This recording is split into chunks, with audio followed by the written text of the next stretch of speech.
Okay, welcome to the Pacifica Planning Commission meeting for August 20th, 2018. Roll call, please. Commissioners Rubenstein, Here. Edgink, Here.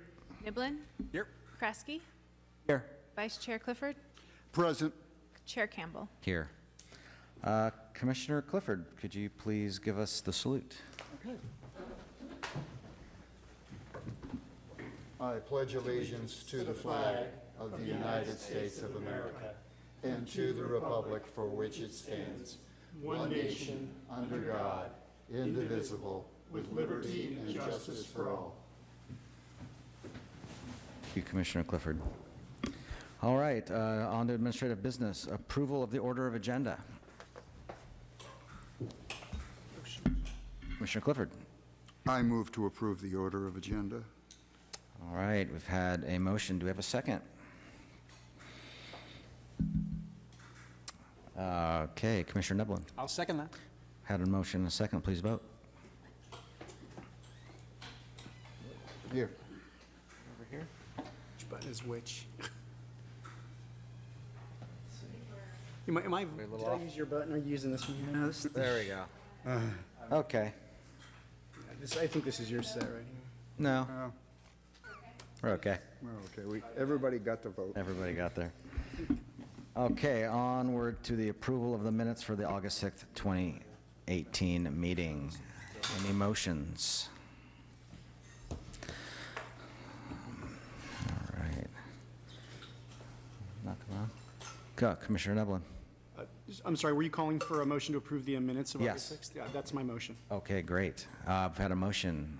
Second, anyone? Second. Okay, we had multiple seconds. Let's vote. And that passes. Okay, thank you. Next, designation of liaison to the city council meeting. None needed. Thank you. Oral communications. Okay, this portion of the agenda is available to the public to address the Planning Commission on any issue within the subject matter jurisdiction of the commission that is not on the agenda tonight. The time allowed for any speaker would be 3 minutes. If you want to speak, please fill out one of the cards in the back and hand it to staff, and they'll bring it up to me, and then I will call you. I've got,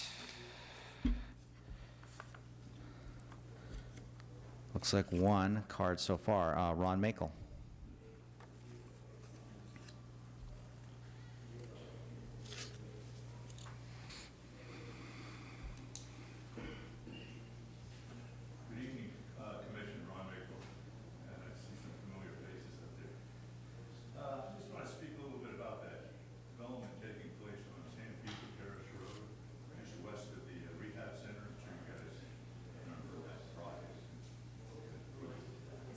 Excuse me. We've got some speaking at the back of the, that's a little disruptive, so you're going to have to speak into the mic too, I think, over that.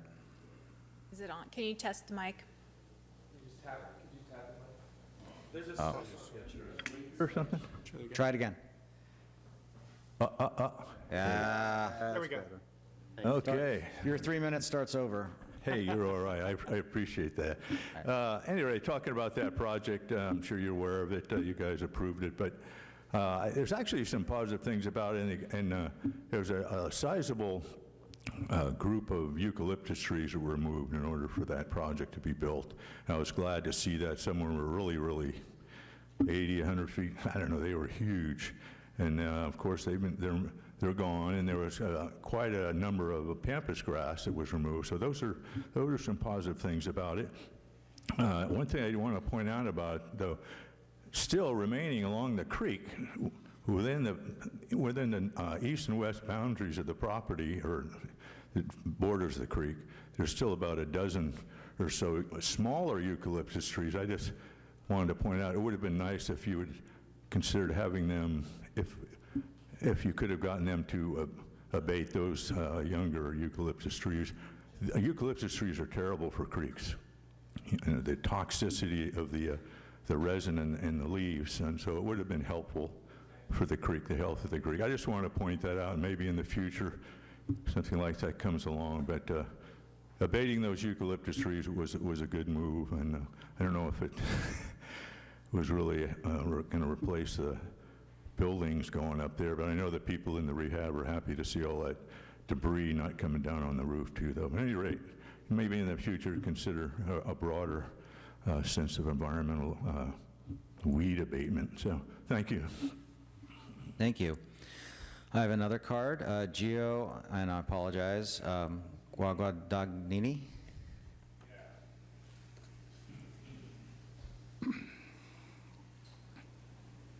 Got a question for you.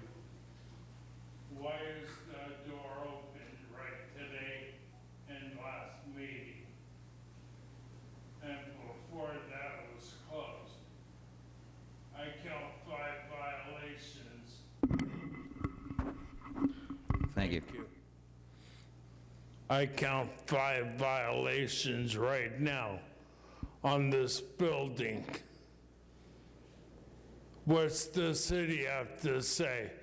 And then when I got off on Manor Drive where the shopping center is, why is there curb cuts and why is there no curb cuts? How are people like me supposed to get around? I'm not doing it just for me. I'm doing it for everybody else. Why don't you, it's like you don't have a button to push to have the door open. There's no light where the curb cut is to come into the building. There's no paint, no yellow pad. A lot of the curb cuts are too steep to go up. None of them have markings or lights. Does the city care about the community? Apparently not, because you guys don't even finish what you started, which is a court order. When you guys gonna fix Gateway Drive? I'm tired of breaking my chair. And I'm tired of waiting 5 to 10 weeks to get a part.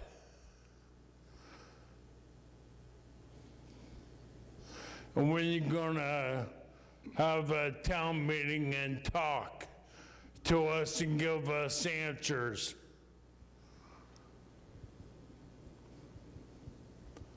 Already have an attorney lined up for this ADA. What about the women who walk with strollers pushing their babies? Apparently you only care about Palmetto and Lindemar Boulevard. What about putting street lights, curb cuts, and everything else in? I give the mayor my chair and let him work it. Thank you. No, I mean it. Because now I'm giving this to my attorney. Already sued you guys once and I won. And you guys still didn't finish anything. It cost you guys $782,000 for a shoulder replacement. Well, thank you for your comments. Your 3 minutes is up, but we will 3 file the minutes, comments. okay, I want a town meeting and I want answers. We're not allowed to have an Yeah, answer. you either give me a town meeting with answers or I go public with this.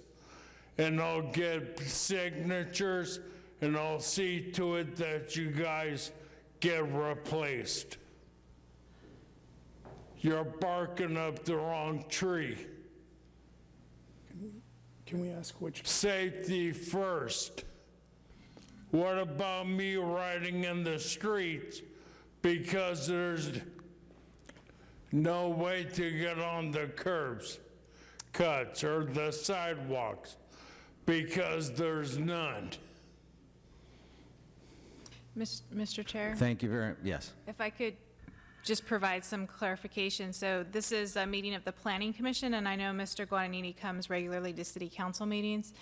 And I will forward your comments today to the Public Works Director, who is in charge of CIP projects, but that is not within the purview of this group here, the Planning Commission. Oh, and I'm suing you guys for repairs on my chair. I'm suing you guys for a new chair because I bent the frame on this one. And when I go up on Gateway, the left front wheel shakes like a shopping cart. Okay, we've received your comments. Thank you for coming up. Oh, when you But guys gonna, Your time is up, and it's the time I don't that we care record what you say. to all the citizens, actually, so. then I'm going public with it.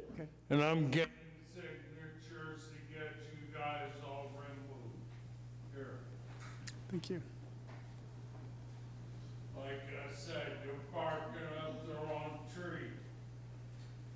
You have my complaint, and you have my number. I advise you to use it and call me. Okay, we've had oral communications, and now we're on to consent items. There are none, so now we're on to the new public hearings.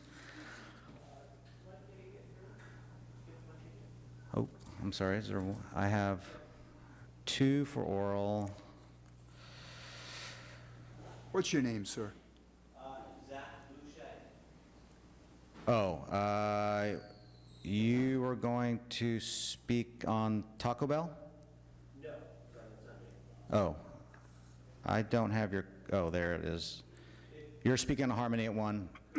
Yeah, I don't think we got aren't there there yet. All right. Okay, the first public hearing actually is a continuance item. It's to provide coastal access improvements on city-owned property that would consist of a multi-purpose trail park along the west side of the 400 block and a portion of the 500 block of Esplanade Avenue. Recommended action is to continue this item until October 15th, 2018. Staff report, please. I have nothing further to add other than that the continuance is to allow for public input on the CEQA document for this project, and to recommend that it's continued to October 15th, as you mentioned. Great, thank you. Commissioner Clifford? Or was that, no, Commissioner Neville. I'd move to continue this item to October 15th, 2018, per staff's recommendation. Okay, Commissioner Clifford. I second that. All right, we've had a motion and a second. Please vote. And that passes unanimously, and that item is continued to October 15th, 2018. Our next public hearing is extension of specific plan 151-15 to construct a 2-story, 4,238 square foot single-family residence on Lot 2 as part of the Harmony at 1 development at Fassler Avenue and Roberts Road.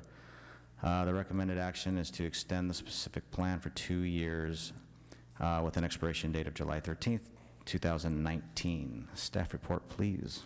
Good evening. My name is Ranu Agarwal, and the application before you is a request for an extension to specific plan SP-151-15 to construct a new 2-story, 4,238 square foot single-family residence on Lot 2, which is part of Harmony at 1 development at Fassler Avenue and Roberts Road. This specific plan was originally approved by the Planning Commission on April 6, 2015 by resolution number 906. The Planning Commission approval was called up for City Council review and then approved by the City Council on June 13, 2015 by City Council resolution number 26-1015. Per section 9-4.2210D of the Pacifica Municipal Code, Specific plans expire 2 years after approval unless they're extended or otherwise, unless extended or otherwise provided by the Planning Commission. This application is a request for extension of the specific plan SP-151-15 to July 13, 2019. Extensions are generally granted unless there are significant changes in the conditions or circumstances affecting the property or the area. In this case, an access road from Roberts Road and Fassler Avenue that was under construction at the time of the previous approval, and major public works improvements have been completed, but there is no other development that has occurred on site, and land use regulations have remained the same as at the time of the specific plan. So the changes in circumstances which have occurred since the approval of the specific plan would not affect the specific plan findings. Hence, staff recommends that Commission grant an extension for SP-151-15 for 2 years from the date of the expiration to July 13, 2019. This concludes staff presentation. If there are any questions, I'm happy to answer them at this time. Thank you. Okay, it looks like we do have some questions. Commissioner Clifford. Yeah, I wanted to confirm that we're being asked to retroactively extend from July 17th, 2017 until July 13th, 2019. There's some retroactive time there, and I wanted to get a clearer idea of why that happened. It simply was not processed. It was a mistake by staff. Okay. My second question is in terms of, I heard that all major public works parts of this project have already been taken care of, but I'm seeing some conditions of approval for the overall project that haven't been met yet that I think should have been met by now, because it's been 10, 12 years since it was originally approved. I know that they're not a part of this particular application, but they still seem to be outstanding. And one of those is the 100 trees that are supposed to be planted. I'm not seeing the, I wanted to know about the Mission Blue butterfly habitat that was supposed to be expanded. Has any work's been done on that? And there's a couple of other, but I won't go into all of them, but there's a sense, I have a sense that everything is not ready on the overall project yet. It has, the other one was the lights that have been installed. They do not appear to have the wind turbines on Right. them. So the answer to that is the improvement plan for the public or it's a private road, but things that you would normally associate with public improvements and public right-of-way improvements was approved years ago, and they've been working on that. I do believe the major things are done. There may be a few things that still need to get done, more minor in nature. There are larger overall conditions, as you mentioned, the trees, and those conditions did not have specific timing triggers, and there was, from the record that I have found, when the improvement plan was approved, they did not, the staff did not at that time ask for those improvements to be installed on a particular timing trigger. So Lot 2, when they pull a building permit, or when they ask to pull a building permit, needs to answer all of those questions at this time. They have to answer those questions. Yes, at they're this time. bound by not only the specific plan conditions, but all of the original conditions. And so we'll be asking for a plan of action to comply with all of the broader, I guess I'll call them conditions of approval. One of the things that was approved with the improvement plan was the streetlight standards.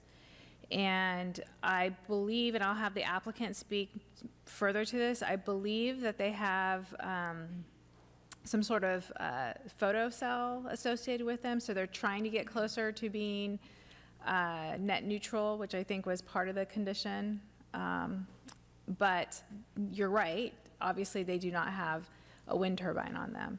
So I was not here when that was approved, so I'll also let the applicant speak further to that. Thank you very much. Commissioner Stegging. As to disclosures, I've discussed the project encompassed at 15115 with applicant Chavario within the last year. As a second disclosure, FPPC requires me to recuse from 10618 Taco Bell due to proximity. We missed that in the agenda, but I have to declare that before item 3. Moving on to the actual item, I have a question for staff. Did applicant at any time revoke or pull back the applicant, or it simply fell through the cracks? It just fell through the cracks. Are they being charged double fees because of our not processing it, or are they charged the same amount of fees they would have been charged a year ago? No, they're being processed, being charged the same amount of people. Okay, so it's net zero for them. Great, thanks.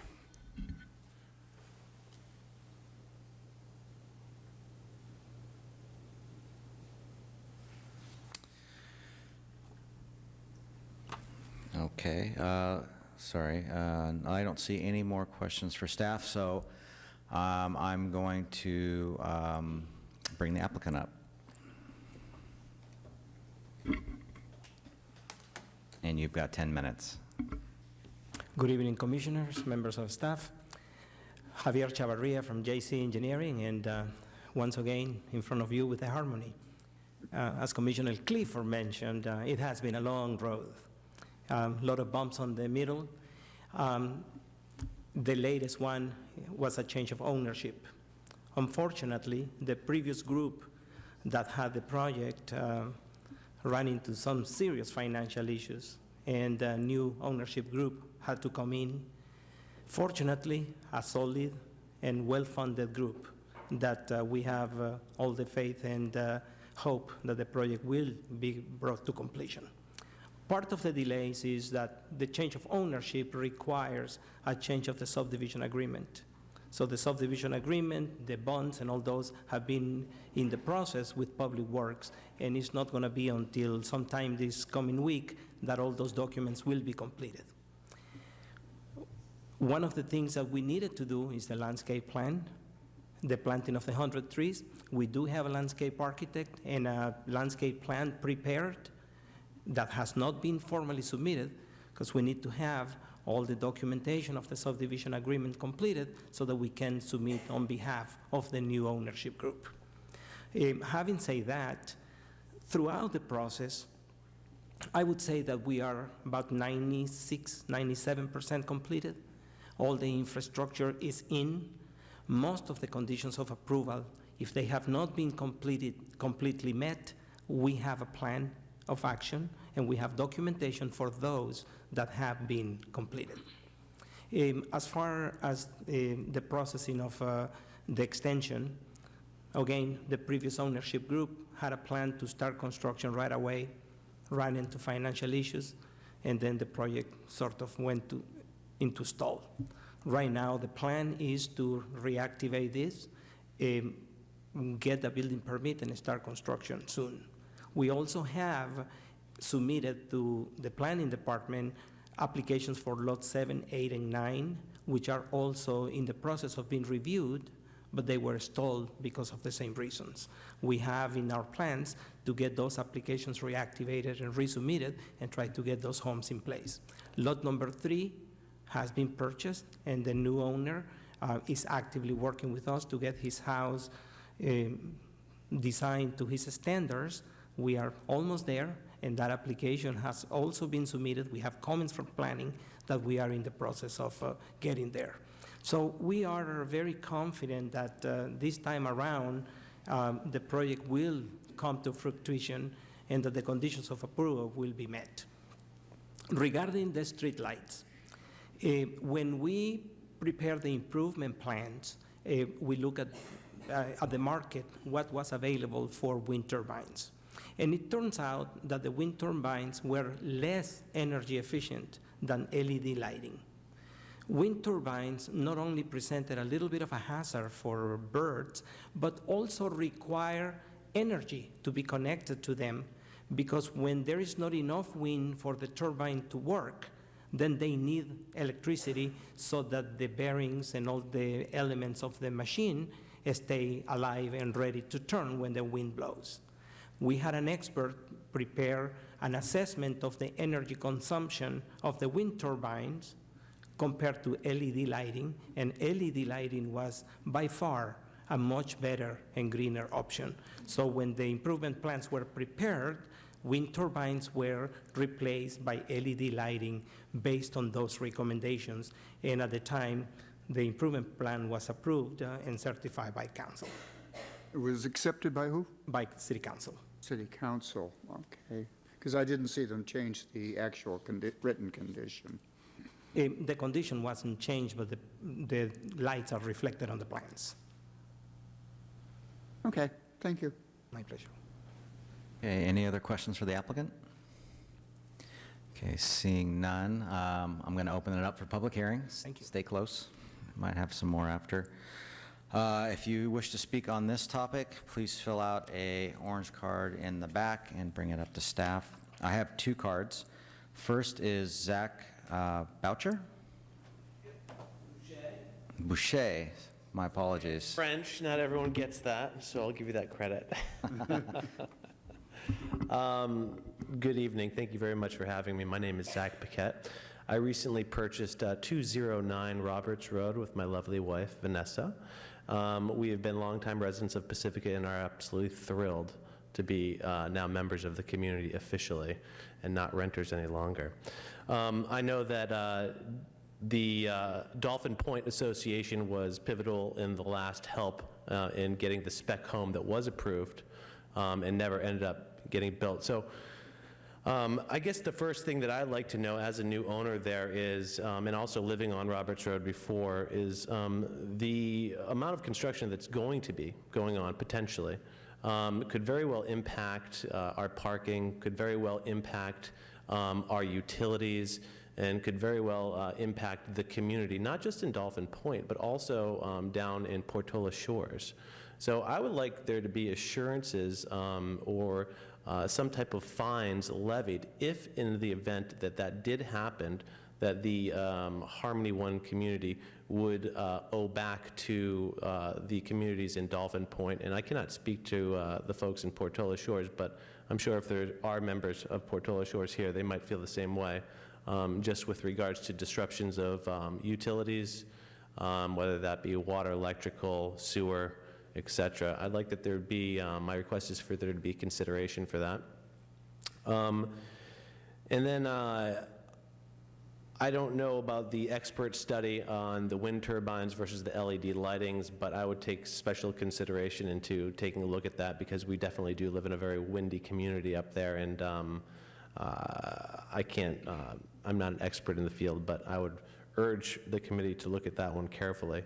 And I guess the last thing is, you know, we'd just like to know if these spec homes are going to be getting built or not officially, because we've been going through this back and forth now for the better part of, what, 6 or 7 years as far as the actual building part. So I just, hopefully if it's going to get done, it will just get done one foul swoop here and smoothly and easily. But the real point I came up here to speak to everyone today is just having special considerations for the people that do live on Roberts Road, for the people that do own there, and all the large moving equipment that will be going in and out during the time period that building will commence and finish. Thank you very much. Thank you. Next up is Ron Makel.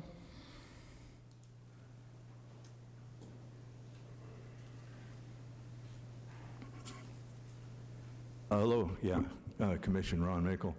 I didn't come here to speak on this issue, but when I saw it on the agenda, I had to take the opportunity, having been on the Planning Commission with several commissioners up there in the initial approval of this project. And I was actually going through some of my old historic ephemera at home, and I came across the 46 conditions that were imposed upon the Harmony One project. Enormous number of things. It's really amazing, but in some ways it's a little bit over the top. But it was incredible. And then it was really real disappointment to see it end up the way it has. But I will, on a positive note, like to say they finally removed a lot of the debris that had been up there along Roberts Road, piles of dirt and sand, and there was a bunch of scrap wood and debris, and there was they had to do some work on the asphalt curves up there, and they left the pieces of curb land. It looked kind of like a war zone for a little while up there, but he finally got that cleaned up. I don't know if that was Pacifica enforcement or whatever, but that project really should be looked at closely in terms of maybe the do's and don'ts sometimes in the future, but I don't know what to say. It's a shame that it's ended up in what it's in, and now we have this beautiful, that once was a coastal prairie habitat up there, grassland up there. Now it's destroyed, and we have to live with all this going on for how many years now. So, at any rate, I just hope you guys we learn from the past and not make the same mistake again on some project like that. I'm looking forward to maybe the Fassler project getting finished, just to see that, because that's another kind of delinquent or deferred project. So I just want to talk about that a little bit. Thank you. Okay, thank you. I don't see any more cards here for public comment, so I'm going to close that. I'm going to allow the applicant to come up if you'd like to respond.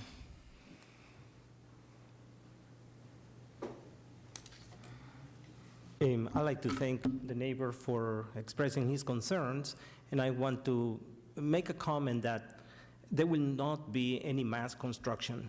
The project is not set up as a subdivision where all the homes will be built and people will come and see.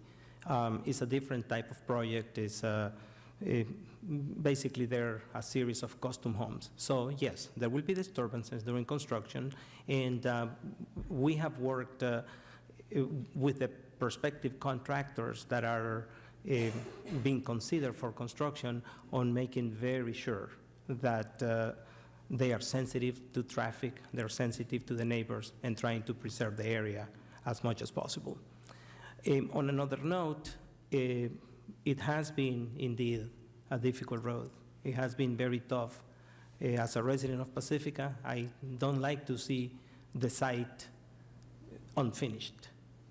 The project was approved, and I think if we all work together to build it the way that it's supposed to be built and put these beautiful homes in there, it's going to be a nice project. It's going to be an improvement for our city, definitely an improvement for the condition that it has been for the last couple of years.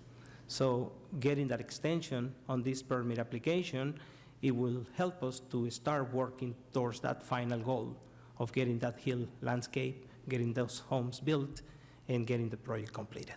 Thank you. Thank you. Any final questions for the applicant?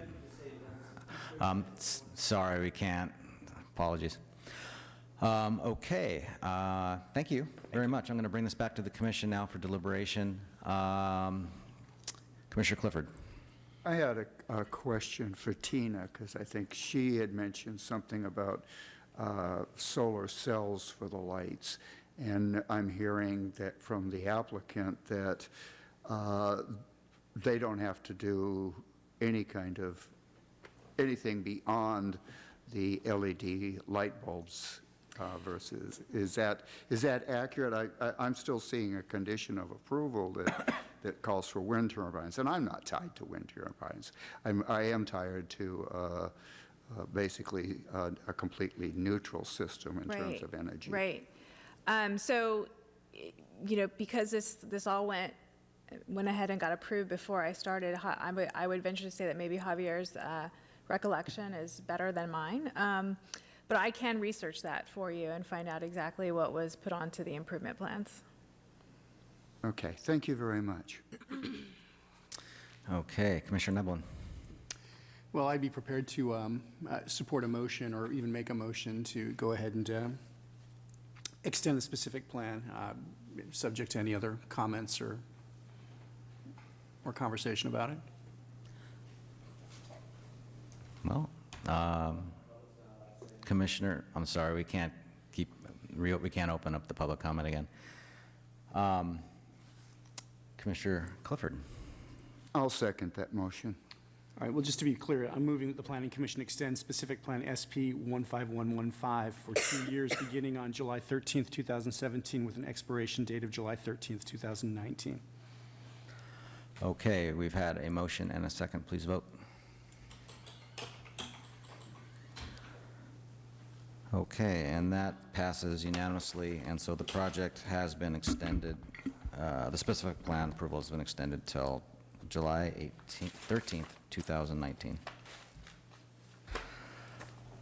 All right, on to our third and final public hearing tonight, and it is for a use permit for a 1,112 square foot outdoor seating area with alcoholic beverage service at an existing restaurant, to be named Taco Bell Cantina at Pacific Coast Highway, Lindamar Beach. The recommended CEQA action is categorical exemption, and the recommended action is to adopt a resolution approving the use permit.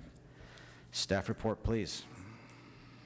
This is a request for legalization of an existing outdoor seating area on a 1,112 square foot deck in conjunction with an existing Taco Bell Cantina restaurant, which is located at 5200 Coast Highway in the area of Pacifica State Beach. The project requires approval of a use permit for the location of seating outdoors on this deck, which is located to the rear of the restaurant. The deck faces the ocean and is enclosed by a wooden railing with a stairway on its northeastern side which leads to the beach. The deck provides seating for 38 persons. The furniture on the deck is secure to the deck. Exterior lighting includes 6 fixtures which are located on the restaurant building wall which faces the deck. There are no changes proposed to these features of the existing conditions. As conditioned, the project would meet all of the 3 findings for approval of a use permit, which is summarized in the staff report. Briefly, the scale and placement of the project is appropriate for the project site, and the project complements the restaurant. It will not result in removal of any existing parking or generate significant additional traffic. The applicant has also installed 4 outdoor trash receptacles, 2 in the front of the restaurant and 2 on the deck, and staff has incorporated conditions of a condition of approval number 7, which requires that these outdoor trash cans or trash receptacles be permanent, and that they be bird safe and regularly maintained to prevent litter, and that there be regular trash and litter removal by staff from these receptacles. This project would also comply with the policies which are applicable of the general plan and local coastal land use plan, in that this project would make site attractive to visitors, oriented to its coastal setting, and it will also not interfere with the right of public access to the sea. With regards to the design guidelines, the applicable design guidelines pertain to site lighting and screening. The lighting and screening for trash enclosure, etc., would be consistent and meet the intent of the design guidelines. Additionally, the applicant intends to expand alcoholic beverage service to the outdoor seating area, which would require authorization from California Department of Alcoholic Beverage Control. The consideration of alcohol sales in context of this use permit are relevant as it pertains to the use permit finding related to health, safety, and welfare of the persons residing or working in the neighborhood or to the general welfare of the city. To address that concern, the applicant has installed an alarmed emergency exit gate at the stairway, and signage identifying the gate as alarmed emergency exit is posted to control access from the deck to the beach. There is also signage on the deck directing patrons not to take alcoholic beverages past a certain point on the deck. And this improvement was made with input from the Pacifica Police Chief. The Police Chief has indicated that with this gate and signage, along with compliance with ABC regulations, the project would address his public safety concerns. Staff has also included as a condition of approval that this gate at the stairway to the beach and signage be required so that they are permanent, and we assure that they are, then we ensure that they are permanent. The site is in the local coastal zone, but it is in the original permit jurisdiction of the California Coastal Commission. So a coastal development permit is not required from the city, and the applicant has to satisfy the Coastal Commission's requirement and approach the Coastal Commission about those. And staff has incorporated condition of approval to that effect.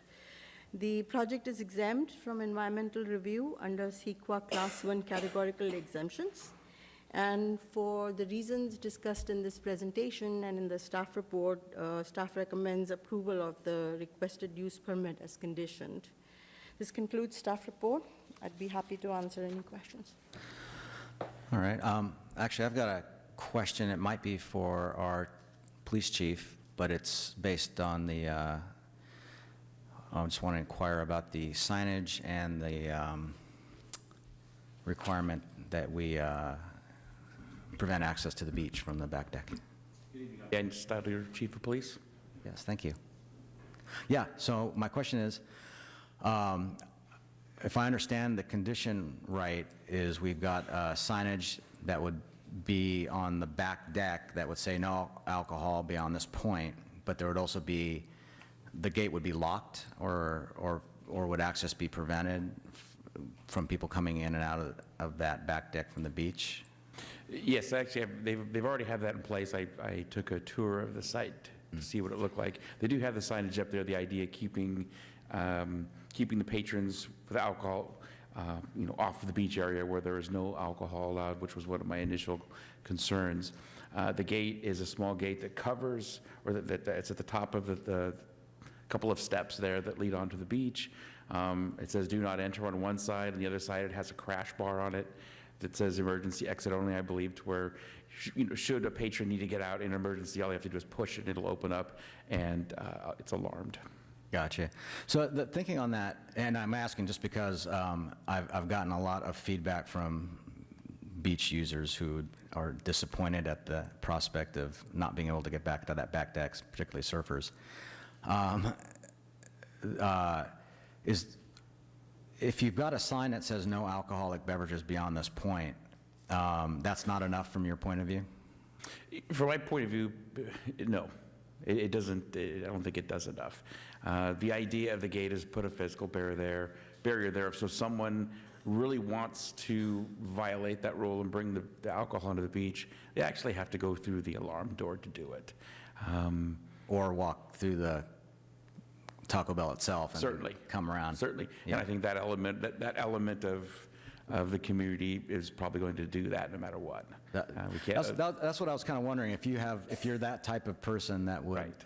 bring the Taco Bell container full of whatever beverage onto the beach, you're probably just going to walk through the cantina anyway and go out the other side. I'm just kind of wondering if the gate buys this much deterrence. I think the gate would be a deterrent for a lot of people. In looking at these type of conditions, when I was, before I went out there and actually looked at the property once they had it set up, and I thought long about that. And all we can ask them to do is do some due diligence, I think, to put the things in place so the average person who's trying to obey the law and wants to do the right thing is going to do it. I don't think there's anything that anybody can do that's going to 100% stop it. But I think for the most part that will likely keep the most of the alcohol from there off of the beach for the people that want to be law-abiding. Those folks who are going to go through the Taco Bell and go around and go onto the beach anyway, those are also the same people who are going to grab the 12-pack from Safeway or the Quick Stop and do the same thing. Right, yeah, and just to be clear, I mean, my concern is not so much about the people coming on the beach. Well, I mean, I am concerned about people coming on the beach with beer illegally. That's definitely a concern. My overriding concern at the moment is stopping it's the appeal of that Taco Bell to so many is that you can walk up that back deck with your wetsuit on, full of sand, and order from that window. You know, that's kind of like the kitschy charm of that thing, and I hate to lose that because of this use permit. But you're saying we really need to stop the access there. Yeah, I think it would probably be best practice for us to do that, yes. Okay. I've got a number of lights here, but any questions for the chief? I'm not sure.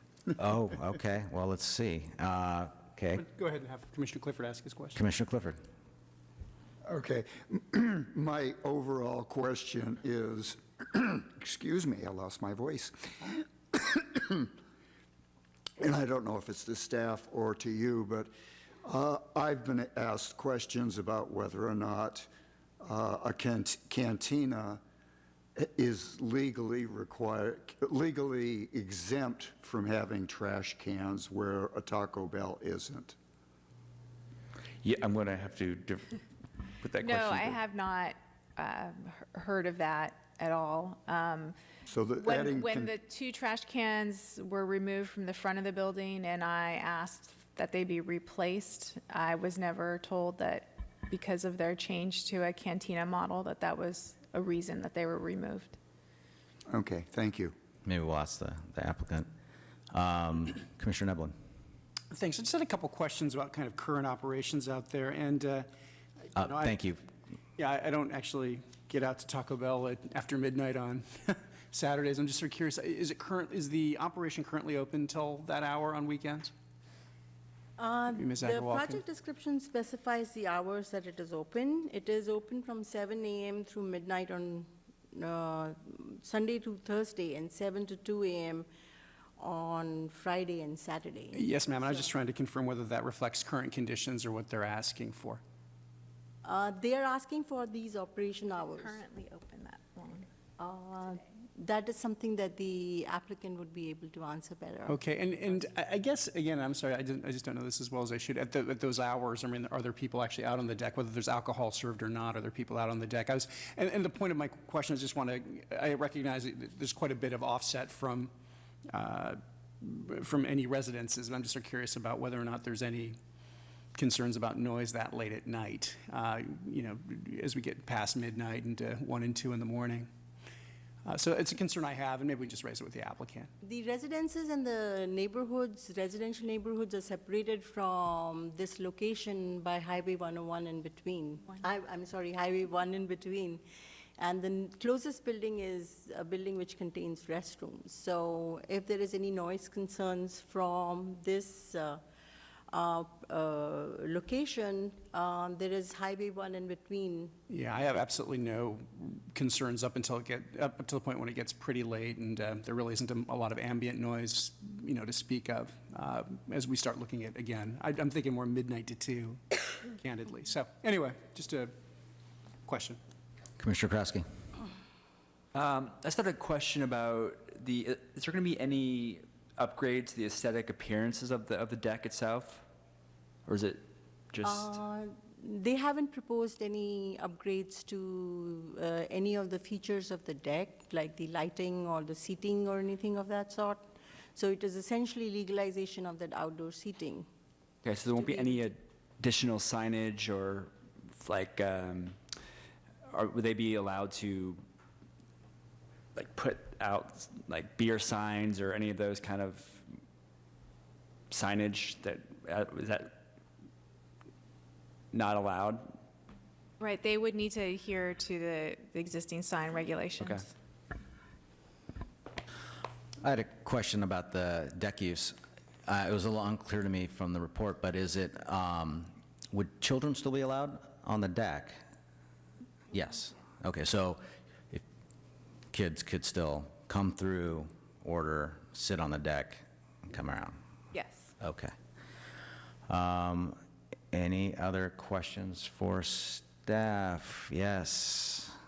Just a Mr. quick Rubenstein. question. Is there any public safety concerns for people drinking at the Taco Bell and crossing Highway 1 or at night, 2 a.m.? or getting into their cars. Yeah, I don't think there's any special public safety concerns on that location. Again, I don't want to overgeneralize, but there are numerous drinking establishments in town where people drink. I'm more concerned about people driving and then walking away. Fortunately, our incidence of people becoming injured by vehicles walking away after they've been drinking is very slim. It's the driving where we have the issue in this community. Okay, thanks. And I have one question. Sure. Just to follow up, I don't want to beat a dead horse, but is that condition of the back gate, is that a firmly held condition that you would insist upon? Or are there other things that could be implemented that we could implement that would resolve that in a different way? Well, at this point, I would say that I would be strongly opposed to removing that condition. The conversation did not begin with putting a gate up there. The conversation several months ago actually began with staff monitoring it and not allowing it. And while I have faith that Taco Bell is telling me the truth when they said they would do their best, I brought up the point that when I was 16 years old, I worked at Taco Bell. I know what it's like when it gets busy there. Not that Taco Bell, but I know what it's like when it gets busy in a restaurant or a fast food chain. And I can't imagine it being realistic that you could put staff out there that would be watching that all the time. This was the next best solution, I think. Okay, thank you. You're welcome. Okay, I don't see any more questions for staff, so I'm going to bring the applicant up. Applicant, you've got 10 minutes to present your project.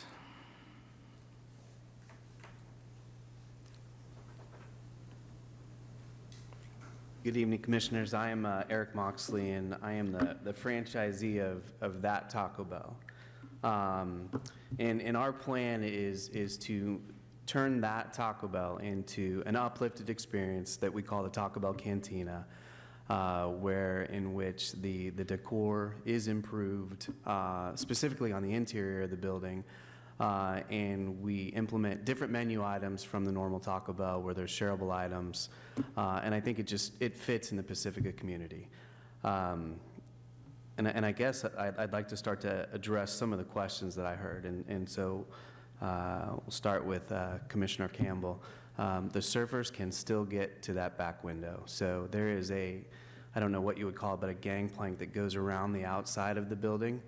And so where the stairs currently are, there's a ton of rocks there, and only the surfer with the most hardened feet can actually walk across those rocks and get up the stairs.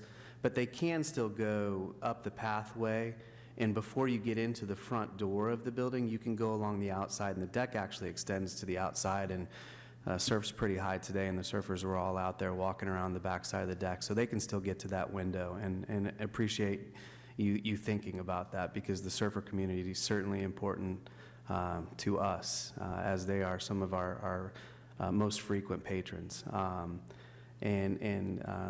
The chief and I had many discussions about that gate, and I think that is probably the best solution to deter folks from taking alcohol onto the beach, and it's something that we're certainly willing to do. We want to be good stewards of the community, and I know there's been a lot of hard work put into keeping alcohol off that beach, and we want to maintain that and be part of the community that upholds that. And we've posted similar signage that is on street poles throughout the beach, on the patio, and so it's our intent to be good citizens and keep the beers off the beach. I think Commissioner Clifford had commented about trash cans. We own several Taco Bells, and we've actually removed trash cans from the majority of our parking lots, because what we've found is when folks come and park their cars, they empty their cars into the parking lots, and the trash doesn't always make it into the trash cans. And we've found throughout our other restaurants that's actually cleaned up our parking lots. I did meet with Lynn Adams of the Coastal Coalition after she reached out to talk to us about that, and we have since that meeting and speaking with Lynn, installed 4 additional trash cans into the parking lot down the center stripe, and they were quite full today. And there's also an easement that goes to the beach, and we installed a trash can next to that easement. Again, trying to be good stewards and good partners to the city. There was an awful lot of trash in those trash cans, not much of it Taco Bell, but if it helps keep the trash off the beach, we'll certainly do our part. We've also, after visiting with Lynn, committed to a maintenance program that picks up in our lot and around the patio. And I think, again, we'll do our part to be part of the community and keep that beach clean. Let's see, what other questions? There's no plans for beer signage or anything like that. We actually have one other cantina in our portfolio for Golden Gate Bell, and it's in San Francisco. And there are stipulations actually that we can't have beer signage because the community was really worried about that, and we don't put beer signage in the windows. So it's obvious to the patrons when they come in that they can order a beer. But we're not looking to be a nightclub or anything like that. We simply want to provide convenience for the consumer and allow them to have a taco with their beer, or a beer with their taco. And that's the project. Very simple. Well, thank you. There are some questions coming up. I had a question, and thank you so much for explaining that we can still access that window. You said you must be a surfer. Yes, I do get out, and I'm hearing a lot from people, mainly a lot of the kids, who want to access that. What design changes are you going to specifically do inside? So the interior gets new flooring, and obviously we have to submit applications for all this, and I'm not the builder, I'm the restaurateur. So our designers and our builders will be able to speak better to that. But the plan will be to put new flooring in. The walls get upgraded to a much nicer look.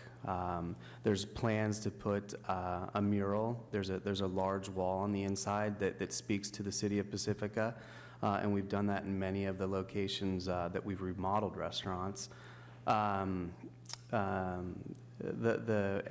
Anything that's in the consumer sight line will be touched and upgraded to a more modern look. That was the kind of the point of my question was I did see some of I did a little online research, which is always dangerous, but I saw some of the Taco Bell cantinas around the country, Raleigh and things like that, where some significant upgrades were done, where they had local artwork, where they even sold local craft beer, and interesting stuff. If you're going to go put a cantina in, I'm just kind of wondering, could we get a commitment to the local artwork or something like that? If you're planning on doing it. There will certainly be in the walls already picked out for the mural. It's the large one that you can see from the entirety of the dining room. There's no artist commissioned at this point. Certainly something worth exploring. Okay. It will certainly have the nod to the Pacifica community. There was talk initially with the designers about a surf type mural. No, that would be really interesting. We accomplished something like that with the Walgreens in Manor, where they have the pelican, which is nice. Well, thank you. Let's see. We've got a question from Commissioner Clifford.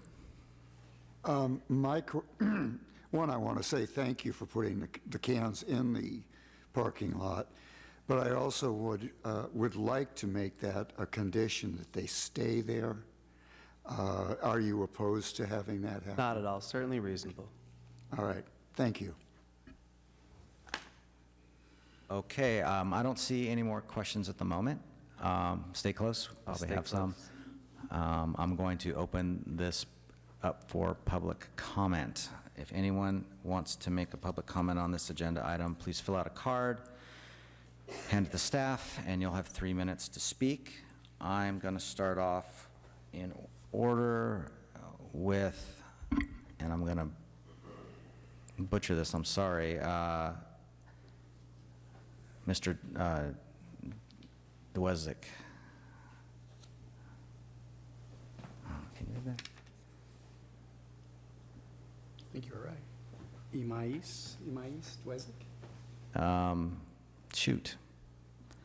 D-W-E-Z-K. Yes. There he is. Thank you, and my apologies. You have, I have sloppy handwriting. all right. You have 3 minutes. Bad eyes, yeah. I got bad eyes, probably. You have 3 minutes. All right. I kind of just heard about this, and I think it's I don't think it's a smart idea having the Taco Bell become a cantina. First of all, the Taco Bell in Linamar is known for being able to go eat and then go out and play in the water or surf, which is what I do all the time. But if you're serving alcohol there, what's there to stop you from going out into the ocean and swimming, you know? My uncle died in a similar fashion. And I just feel like, yes, there are gonna be some like gates that stop it, but what's there stopping someone from just putting their hand over, being like, oh, here's a beer, you know? I just don't think that it's a smart idea, and I know this is very like, I didn't prepare a speech at all, if I'm being real, but it just doesn't seem very logical to do that. And yes, you could argue that, oh, you could go get beer somewhere else and then go to the beach, which yes, you can, but I feel like if you're gonna try to prevent something, you need to prevent it. Like, you could go driving and be like, oh, I'm gonna put on a seatbelt, but I could get in a car accident, and I could die either way.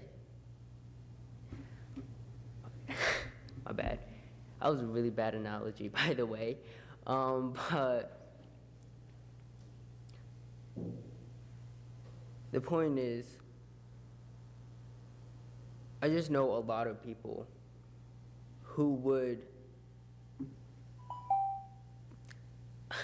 I know a lot of people who I could bribe easily, or be like, hey, if you like, just give me like a beer or something, I'll give you like $10, you know?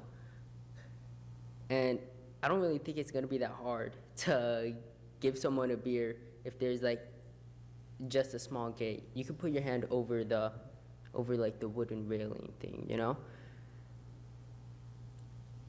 And it just doesn't seem safe if you're able to go drink and go out and swim, because I know that swimming while drunk isn't the most brightest thing, you know? Yeah, I'm done. So, got like 10 seconds left. Well, Yeah. thank you for coming up and providing comment. It's much appreciated. I got you. Okay, let's see. Next up, Zach Boucher. How about that? I would just like to thank the young gentleman who was up here before. He brings up very valid, very real concerns. I think that it's foolish for you to think that you're going to put signs up, or the restaurant franchisor is going to put signs up and prevent people from passing alcohol through. The only way to do that, gentlemen, is to put someone in there that is paid by the Taco Bell and to sit there and monitor it. That is the only way to do it. That's something I think a multimillionaire could probably afford to do. And I think that that's something that you should vote on to enforce them to do. Because to the young applicants, or the young representative who just came up here and spoke, to his point, it's very valid. And if people do, whether they're adults or children underage, find a way to sneak alcohol through there and then drowned in the beach right over there, and they can tie that back to sales of alcohol, their life will be on your hands in some kind of sense, in the sense that no one was paid to sit there and monitor access. I think that you need to be very vigilant doing that.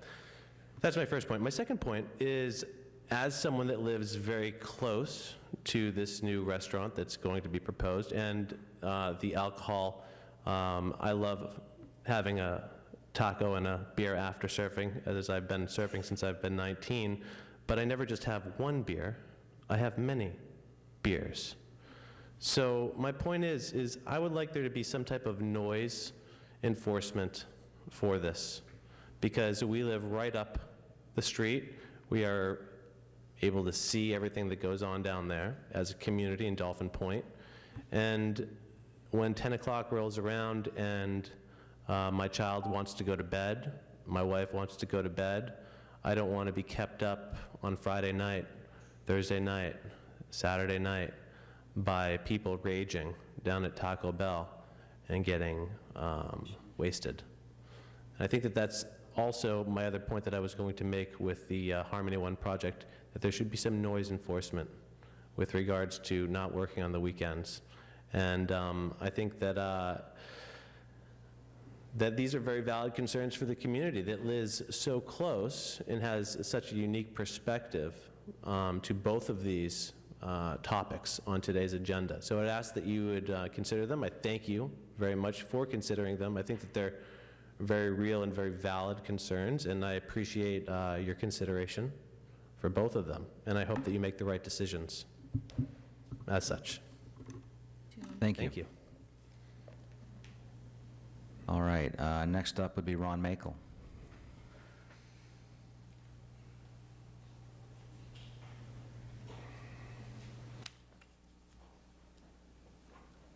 Good evening, me again, Commission. Yeah, on this project here, I got a few questions, but I know you guys can't answer them, so I thought maybe if I brought out, gave you the question that you might be able to ask Tina or the director these questions. One is this particular project have any involvement with, you know, because you guys are, it's regulated by the local coastal plan, but does this thing have anything to do with, play a role in the sea level rise efforts committee that's taking place? That's a question you guys could ask for me. The other one I have, and I really want to bring this to the attention to the owners and the franchise owner and corporation, is the idea of some kind of a signage there. I really like to see the coastal trail, which is, you know, it runs along these two surfer parking lots. The west side of the parking lot, there's the coastal trail runs, and then all of a sudden you've got this Taco Bell, which kind of fragments, fortunately fragments that in the beach there. But I really would like to look at, you guys to look at, maybe talk to, ask the directors if there's any consideration for coastal trail connectivity through that parking lot. That's, I think, right now, I'm currently working on trying to get signage for the coastal trail, and even maybe a couple of maps in key areas so people can see what the coastal trail route is. But anyway, this isn't a small, you know, it's really not a big piece of property, but it's an important segment that should be considered if you guys can, you know, consider that. The coastal trail issue. And then lastly, I also want to thank, I don't know who did it, if it was the city or the Taco Bell property people, but they removed those ugly plants that were bordering the parking lot north and south side, these non-native Mioporum plants that were half dead. So even, I generally, you know, I like plants, but there are times when plants are removed, it's actually an improvement, and I think that really was. So I thank who was responsible for that. Anyway, coastal trail, if you guys could consider that, and also sea level rise. And I'm also here, just quickly, want to say I support one of the next speakers in regards to pragmatic litter reduction, or, you know, which you'll get to talk about it coming up shortly. But anyway, I support that. Thanks. Thank you.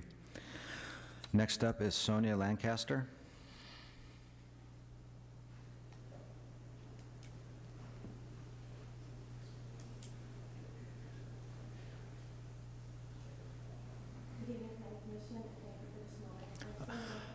Oh, can you move the mic down? Sorry. Thank you. Good evening, Planning Commission. I'm Sonia Lancaster with the Pacifica Prevention Partnership, and we try to reduce the use of drugs and alcohol access for our youth and their families in our community. Please weigh out these important concerns and reconsider any thoughts towards allowing any possible sales and service of alcohol in the outside structure of Taco Bell. With addiction in epidemic proportions, I ask that you not provide easy access of alcohol for our youth. Youth who frequent that beach in a way to engage in alcohol-free activities to be resilient and lead bright, healthy, happy futures. Please do not hinder their growth. Do not provide easy access and availability to alcohol on the outside steps of a beach that doesn't even allow alcohol on it in the first place. And how easy would it be to pass a cup over a gate? I can only imagine the costs involved to properly monitor and enforce this, and whose responsibility would that be? Would it be the law enforcement, the park rangers, the Taco Bell employees who have enough trying to just fill the orders for their restaurant?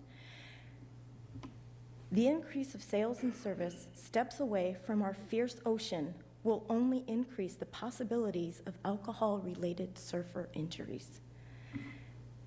Have the costs of properly stationed lifeguards on both ends of the beach been considered and factored into anyone's budget? Are the jobs for our youth being taken away because of the increase of alcohol sales? Now our youth can't be employed to service and sell alcohol? What kind of a future are we painting for our youth, for jobs and employment, and for them to see what they can do and feel good about themselves?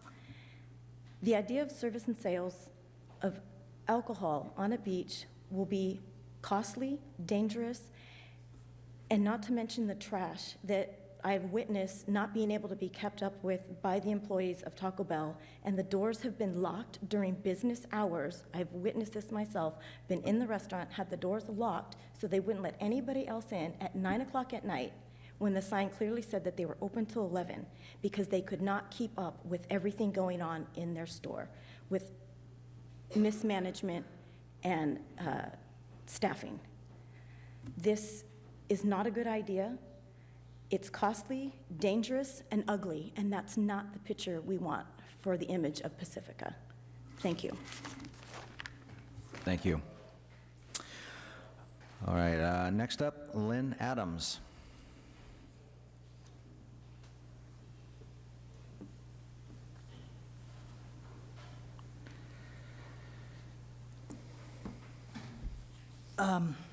Thank you, commissioners, for taking on this subject. This is not easy choice, I know. First of all, I want to just say that I'm going to say a few things, and then we'll get into my stance. 20 million bottle caps were collected on the beach since 1988 on Coastal Cleanup Day, one day of the year. 20 million bottle caps collected since 1988. In 2020, they estimate, they predict 1.5 trillion plastic bottles will be sold, which is in a year, which is billions per day.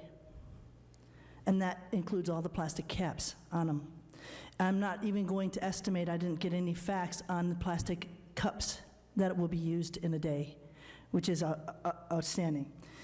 2.5 times straws used in a day in the United States would wrap around the world 2.5 times. Every 4th day, the straws laid end to end would reach the moon. 16 billion disposable coffee cups with their plastic lids are used each year. 4.5 trillion cigarette butt filters per year are discarded. These are just some of the litter things that our world is having to deal with. And so I did have a good conversation with Eric about Taco Bell and being a leader in whatever happens there, cantina or no cantina, being a leader as a fast food industry, as a fast food franchise, in being on the ocean and extending sustainable practices to their business and introducing that to their clientele. I asked them not only to do that here in their own business here, but in their all franchise, and if possible, to reach up to the corporate. That's what we need, is whatever happens with the Taco Bell, is that we have a partner for the ocean that's a leader in the world. And a business like Taco Bell, when partnered with Starbucks and McDonald's, can make a big difference in these issues right here, which are really important and really necessary. We don't have time to put more plastic into the environment. By the year 2050, they expect more plastic in the ocean than fish by weight.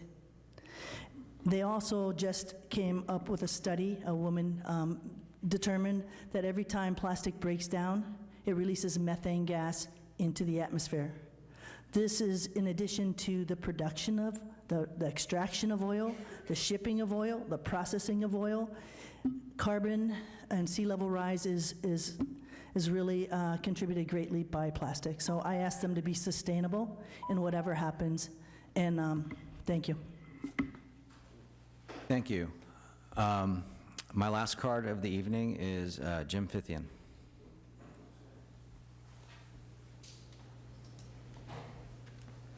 Good evening, thanks for having me. My name is Jim Fithian. I'm going to speak for the Beach Coalition, but also as a person in Pacifica. So I'm a person that likes to look for, there's the reality, and then there are some things you can do that, you're going to attack what's going to happen anyway. Said it in a bad way, but here goes. 20 years ago when we started the Beach Coalition, we used to go to Taco Bell and they would wash the trash off onto the beach. Okay, that's a major problem, right? We could complain about it and say how horrible. We went and talked to them, and they stopped doing it. That's great. That was a great thing that they did. Then they started coming to our cleanups in uniform. That's fantastic. That's another great thing you can do for the public, for your image. It's just great all around.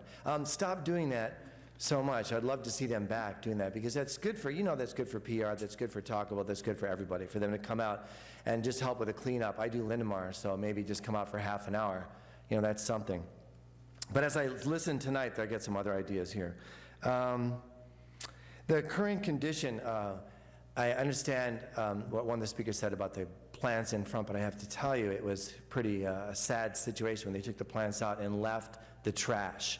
How do I know that? Because we picked up the trash the next morning, about 5 hours worth of trash pickup. And it wasn't a whole lot of household trash, I'll tell you that right now. So the reality is, Taco Bell's not littering, no. It's the people who are going to Taco Bell, sometimes are littering by mistake. I've seen there, how many times, you're a surfer, you see people go on the back deck who are not from here. And so many people that go to Taco Bell are not from here, of course, they're going up the coast.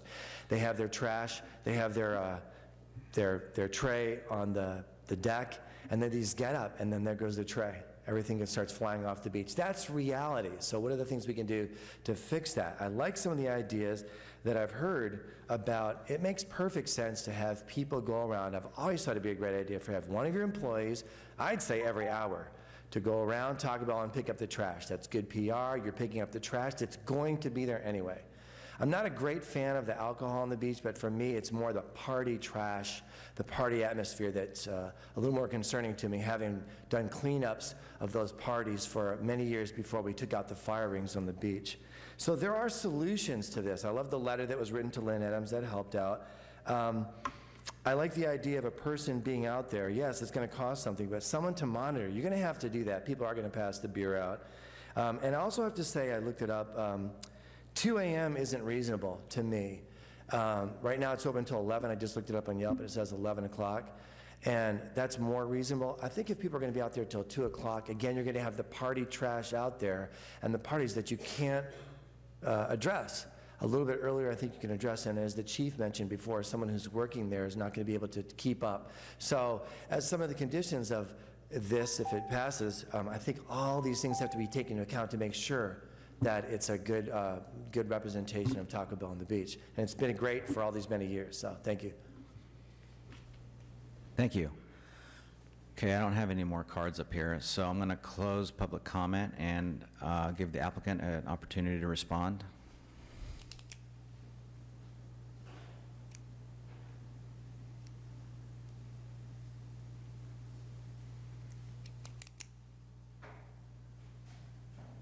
Well, appreciate all the comments from the community. And as I stated before, we want to be good stewards and good partners to the community. And we'll continue to work with Lynn and her team to do the right thing. After one meeting, when Lynn reached out to us, I think we came up with several solutions that will help this Taco Bell specifically be better stewards of the earth.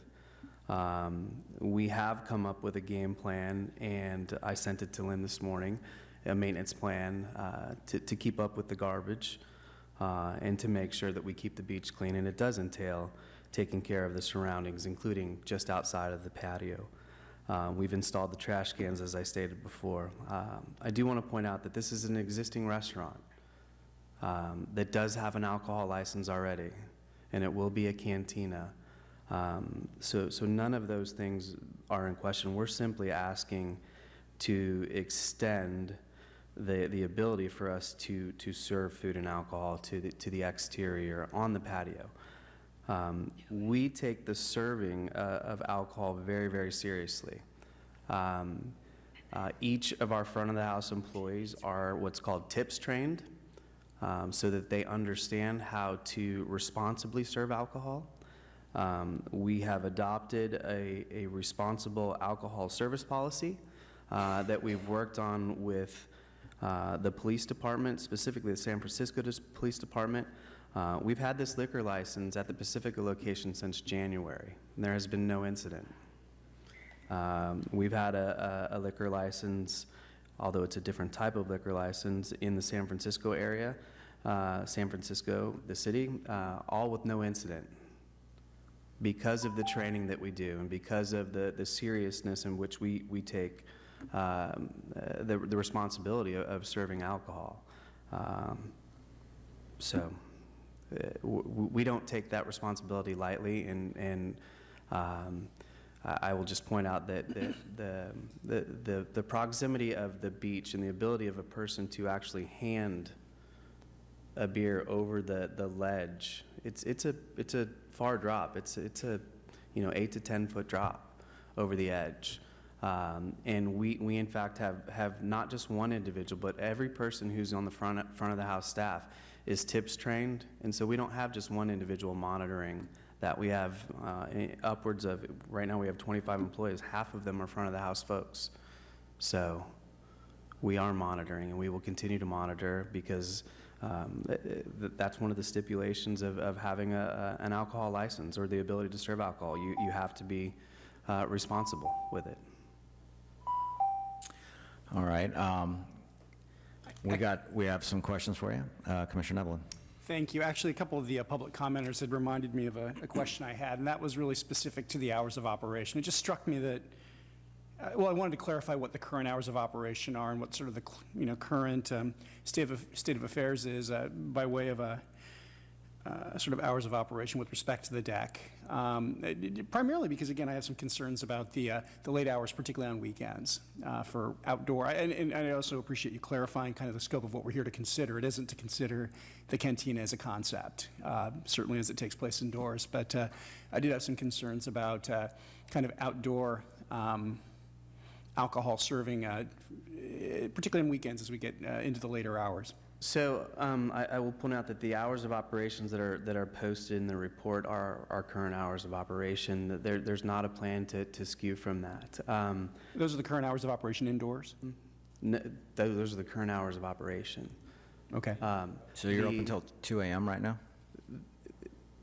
Huh. Okay. And then the serving of alcohol. So there was a comment, I believe, made about the window, the walk-up window. we won't be serving alcohol through that window. So anybody that desires to purchase a beer will have to purchase it inside. Well, that I got. I was more concerned about the drinking of it outdoors after a certain hour. Yeah.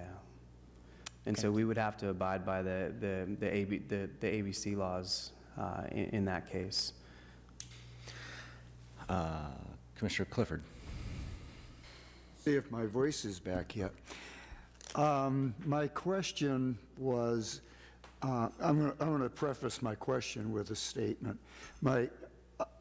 I see the steps and the gate area as the weak point in terms of being able to hand booze off the deck area. I did look at the other side, and it is very steep, and it's on the rocky side. Would you consider putting up like a plexiglass upper barrier on that area so that somebody can't hand it over from the somebody coming up to the stairs can't get one from somebody on the deck? I would not be opposed to looking at creating some sort of barrier, but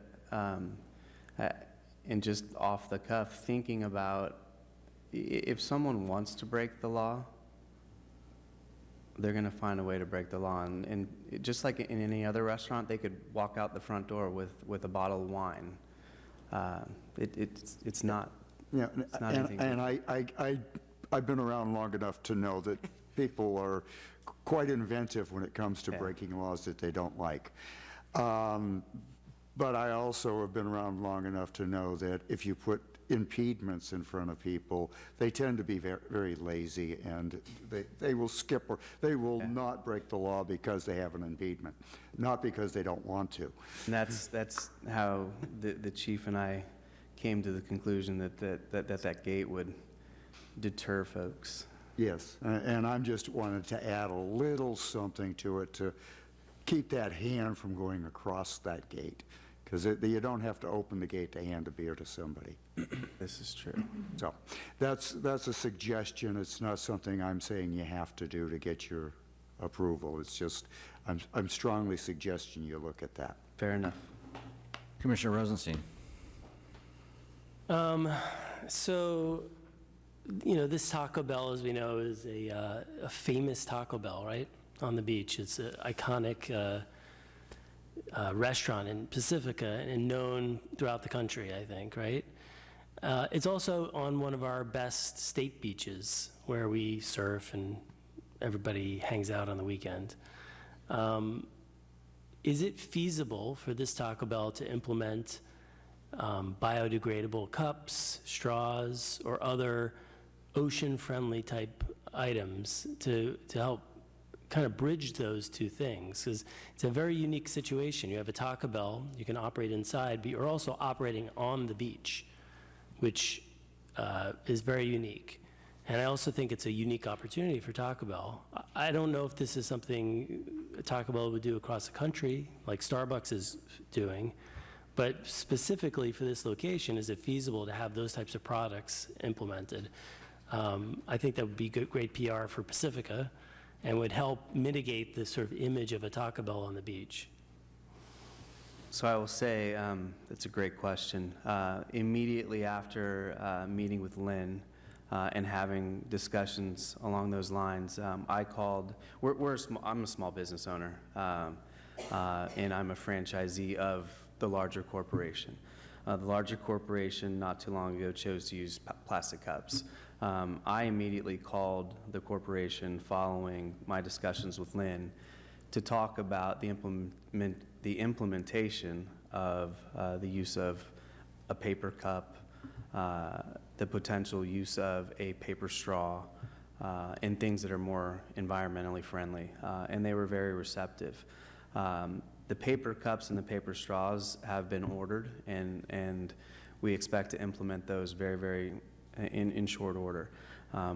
I also requested the use of more environmentally friendly cutlery. The current Taco Bell spec is plastic. but there are other alternatives out there, and I did reach out to the corporation to start those discussions and see if we can get down that road, because you're right, this is an opportunity to make an impact. So we are attempting. The first step was the paper cups. We have also taken today the straws and the plastic lids that are in existence in today's operation, and we've put them behind the counter so that we can talk to folks and tell them that they're available if they'd like to have them, but we don't want just to sit them out on the counter for everyone to grab. So if they are going to use them, we'll give them to them for the time being, but they're behind the counter so that people aren't just grabbing them. So, we're going to be here a long time. I'll commit to continuing to work with the Coastal Coalition and Lynn and to do the right thing and make an impact and changes where we can.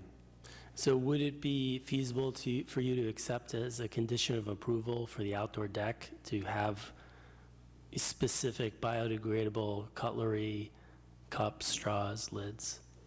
I think that the condition that we're talking about for the exterior of the deck is discussing specifically our desire to serve alcohol out there. And the alcohol, the people aren't able to take that away from the patio. And so the environmental impact or the person's ability to take that and go on to the beach or to litter the beach with it doesn't exist because they can't leave our property with it. And so we have control over the things that the alcohol will be served in. So I'm not sure that would be. Well, I'm not suggesting it's just for the outdoor use. It would be for the entire restaurant. So all of the litter that's coming out of that restaurant and ending up in the ocean would be biodegradable.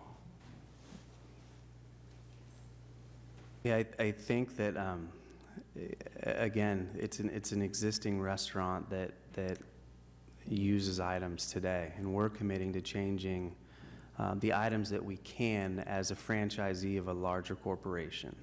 And I completely understand. It's just a very unique Taco Bell. There's probably none other in the entire franchise in the country that's like yours.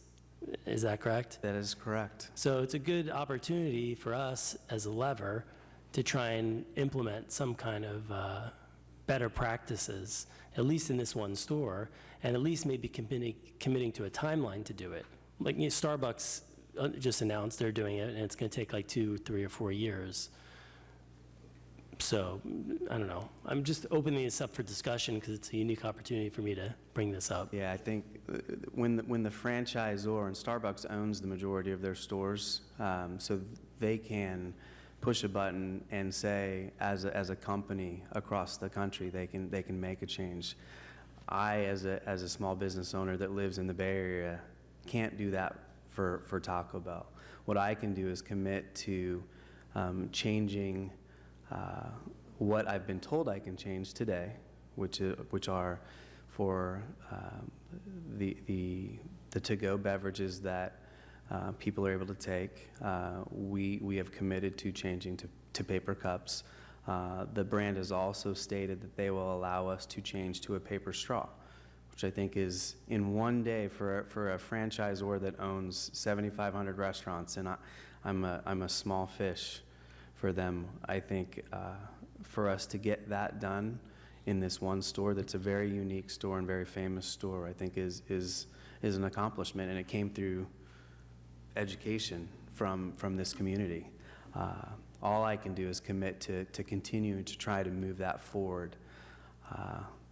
But without being the franchisor and holding the cards, to commit on a timeline for other items or to commit even to making them happen, I can't make that commitment because I'm not the franchisor.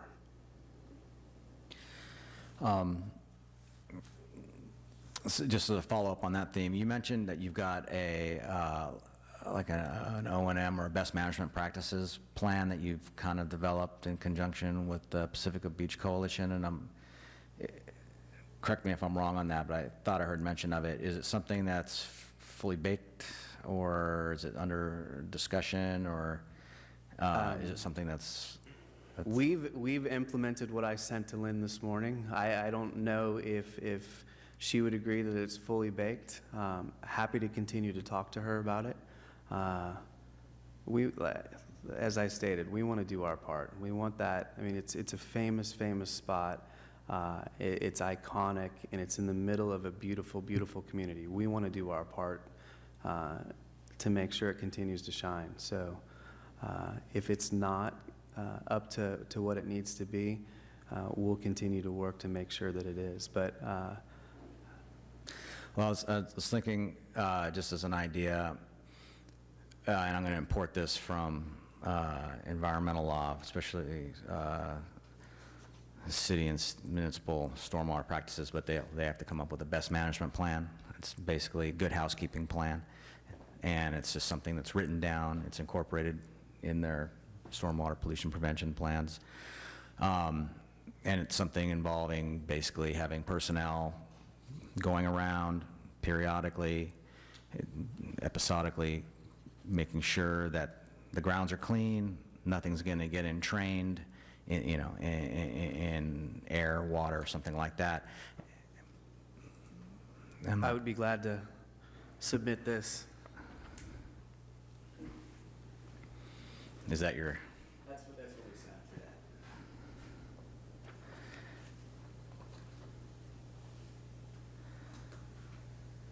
It'll take me a second to, well, everyone would have to digest this, but this is along the lines of what I'm talking. What I was just handed was a management plan for outside cleaning maintenance for the Taco Bell Cantina Pacifica.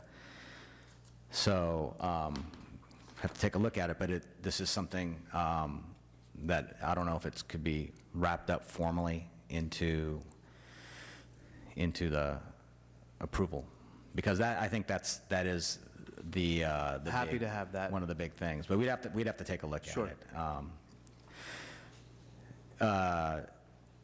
The other thing is, so you're serving, I just want to get clear on like the existing practices right now, but right now you've been serving alcohol there since January. Correct.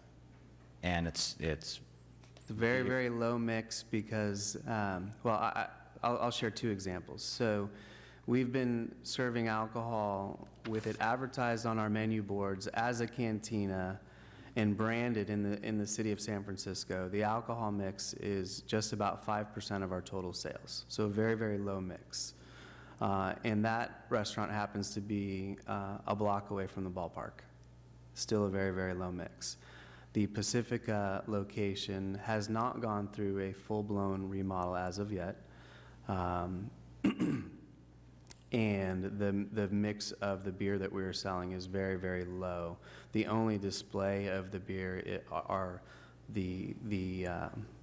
is a beer. Our beer is on the back counter, and so it's available for public consumption, but it's not on a menu board.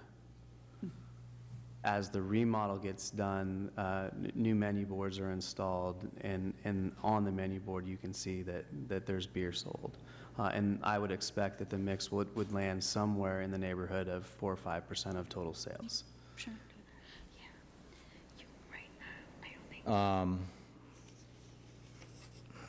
As far as kids being able to reach over, and I know that Taco Bell gets busy. My kids go to it after when they get hungry from surfing, and I know it gets busy in there, and it gets a little chaotic. And I actually know kids who've worked there who've had some stories to tell about how chaotic it can get.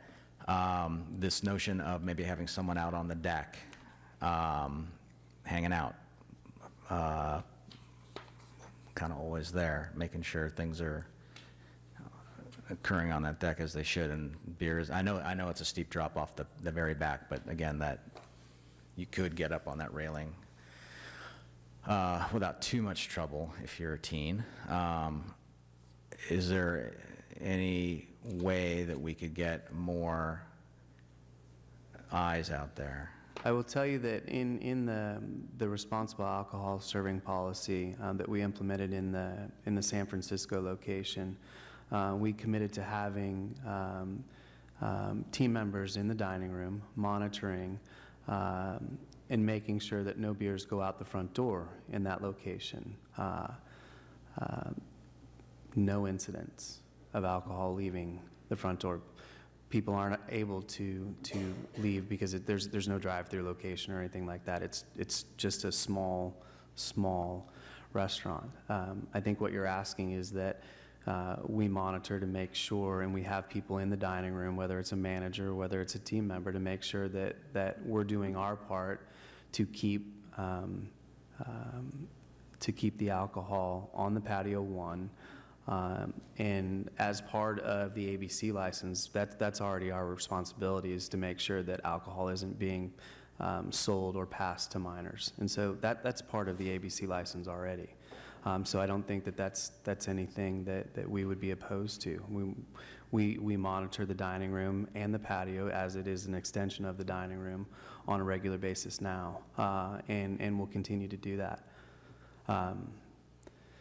To have a person, if you're asking, stationary on the patio, I mean, it's a busy location, and I think that the most effective use is to have someone continually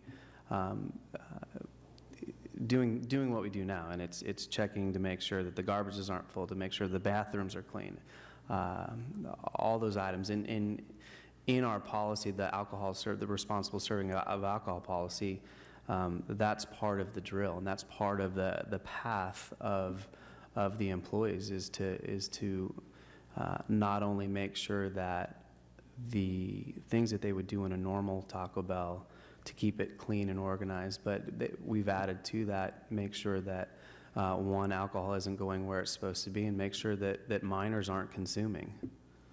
So I don't think I think that's already contained within our responsible alcohol service policy. Okay. Any other questions for the applicant? I don't see any lights, so thank you very much. And we're going to bring it back here for deliberation. Okay. Thank you very much. Appreciate it. Okay, I'm going to bring it back, and I don't see, okay, Commissioner Netherland. Well, I'd say that I'm generally not opposed to this proposal. I continue, frankly, to have concerns about sort of the notion of serving alcohol outdoors as late as is being requested here. And I'd be in support of, frankly, a motion that maybe looked at hours that were somewhat truncated from the actual hours of the restaurant in terms of serving alcohol outdoors on the patio. I was thinking more at 10 o'clock during the Sunday through Thursday, and then more like midnight, which again I think is relatively, in my own perspective, somewhat modest as an adjustment, recognizing the applicant may not feel that way, but that's kind of where I am with respect to the hours. Otherwise, I don't have great concerns with respect to the other conditions. I don't see any lights, so I'll take advantage of this one. Yeah, so they've been serving alcohol. We've got alcohol serving establishments nearby. We've got the tap room in La Playa and some other places. Certainly across the street, we've got Quick Stop. So alcohol gets on the beach. I'm not a huge fan, having raised 2 kids here in Pacifica. I'm not a huge fan of more alcohol on the beach. But it's there. It sounds like it's going to happen. They are going to serve alcohol at this Taco Bell. What's at issue here is whether they serve it on the back deck or not. That is the use permit. So that's an interesting issue.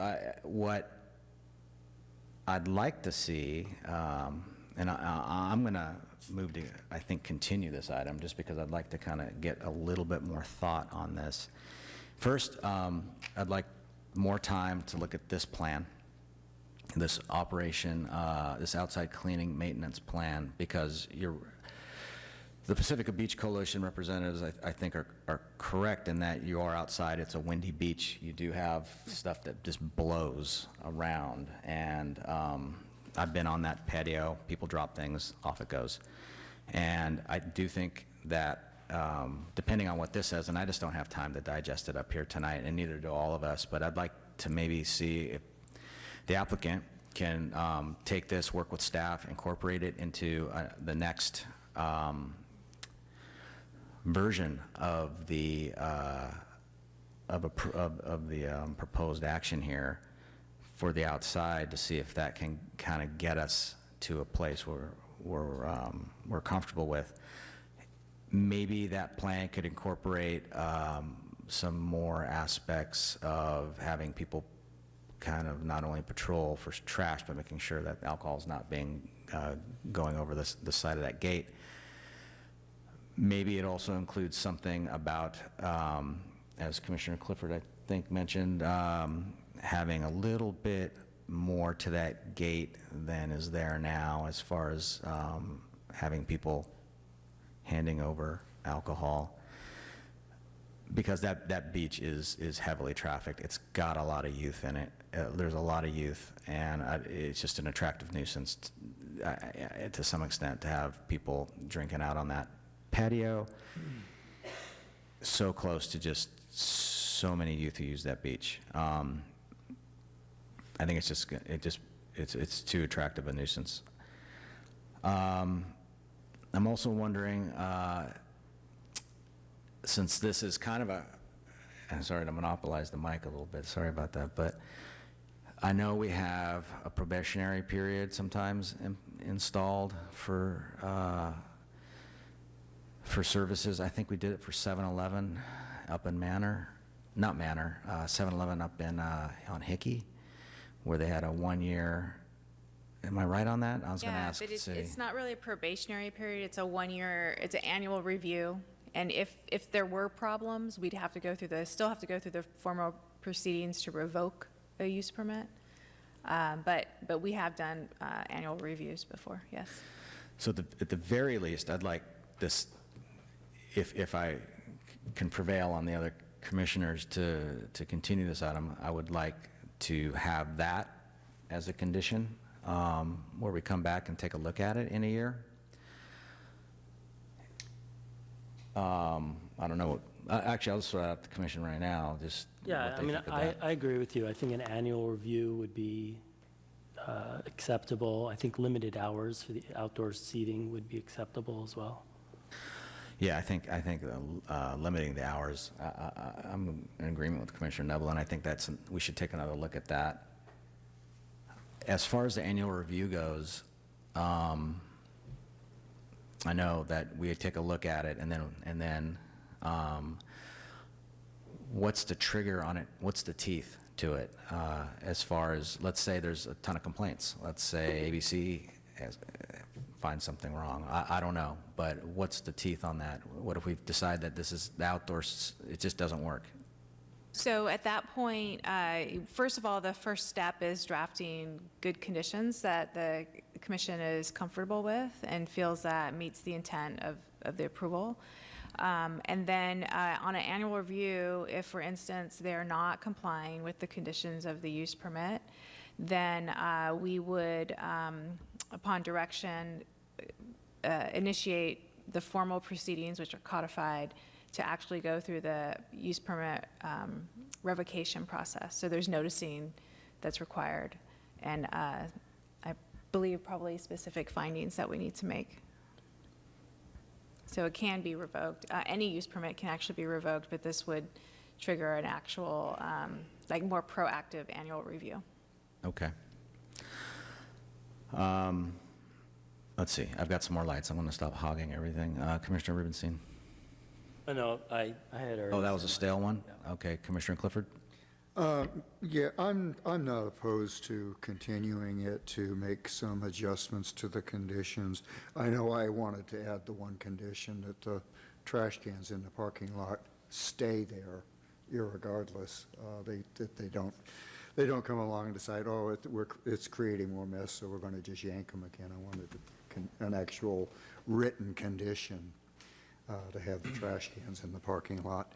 And, you know, I am open to continuing the item to go over this, look at hours of operation, things like that. So I'm going to be perfectly happy to have that happen. Commissioner Nevlin. Well, unless anybody else had input, then I'd be prepared to make a motion to continue this item to the next meeting that staff can, reasonably bring it back after having addressed the concerns that have been raised. I just had one more thing, if I could, and that would be, if we're going to have, it looks like we're going to have a cantina, and if we're going to have that, I would like, just one second, I would like to, you to entertain discussions with the applicant to see if we can get a better understanding of the improvements and upgrades that are going to happen and the timeline for them happening, so that we better understand them. Because right now, what I'm seeing, I'm seeing we're giving up, we're allowing alcohol on the beach, and I just want to make sure that we're getting something back, because we're giving up a lot. And I would like to understand that if we're going to have a cantina, it's going to be something that's really going to look nice. This is and I think the applicant wants the same thing, but I just, it's a trust but verify process here. Can I bring the applicant back, or is it too late? Council?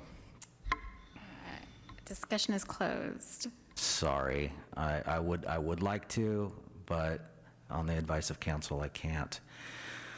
But maybe we could have, maybe discussions can happen between you and staff. So, I'm done. I'll just, again, sort of advance my motion then. Okay, we've had a motion. Anybody have a second? Commissioner Rubenstein? Can I? Go ahead. Sorry, I wanted to make a suggestion for a date specific. So we can do the next meeting, which is September 4th. I want to make sure you all know that that's a Tuesday because of the holiday on the Monday. Or we can do September 17th, either one. Just confirm that the applicant's available, I guess. That doesn't really matter to me. I prefer the 17th. You prefer the 17th? Yeah. I think the 17th. I think, yeah, probably the Tuesday after Labor Day is fraught with danger with people not being here. Okay. So maybe the 17th. So will then the give more motion surety. would be to a date specific, September 17th. I'll revise my motion.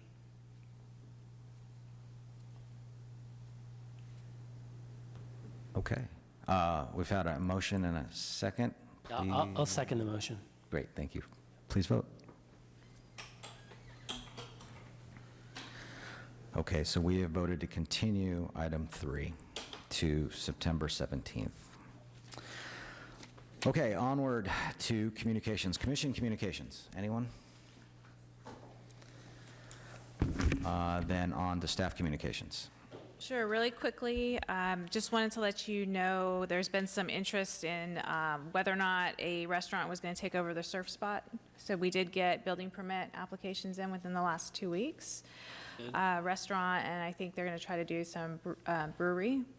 There's also something similar going on in the Old Seahorse over here on Palmetto, so that's good as well. I trust that you saw that I provided another ADU update on a resource website today. So good information, and we do have some hard copies of the workbook available at the front counter if you know of anybody who's interested. Marijuana use permit applications are still incomplete at this time, so hope to have an update on those soon. And as I mentioned, the next meeting is September 4th. We do have agenda items scheduled. It's a Tuesday after the holiday, so if there is any conflicts, please let us know early. Great. Do you know if the liquor license stayed with the Surf Spot, or do they have to bring in a new one?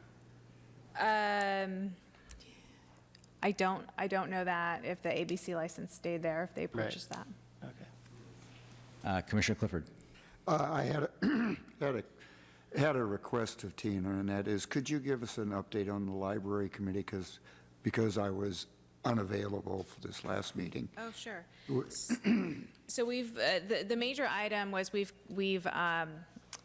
made great strides in our conversations with the San Mateo County Library System to determine what we could do with the Sanchez site and providing services there to the community while still having a main branch that's open 60 hours a week. And so we're continuing those conversations. We started to get feedback from the Library Advisory Committee regarding, I guess, shared use with recreation and actually expanding the hours that the site is available to the community in total, so that there would be perhaps some self-serve library hours that could be perhaps open from 8 to 8, as well as some hours during the week that would be staffed and continue to have popular programming there, and then even some recreation programming and potentially some outdoor use there. So it actually becomes even a greater community benefit than it already is. So that's exciting and kind of where we're going. Yeah. Thank you. Okay. I don't have anything more. Commissioner Neblin. Motion to adjourn. Commissioner Clifford. I'll second that. We had a motion, second, please vote. Thank you. This meeting is adjourned. Thanks. Well done.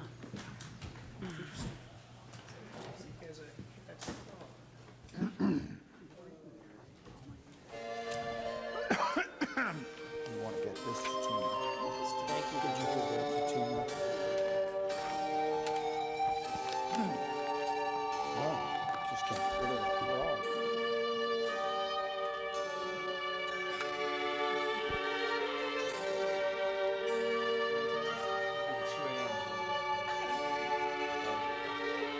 It's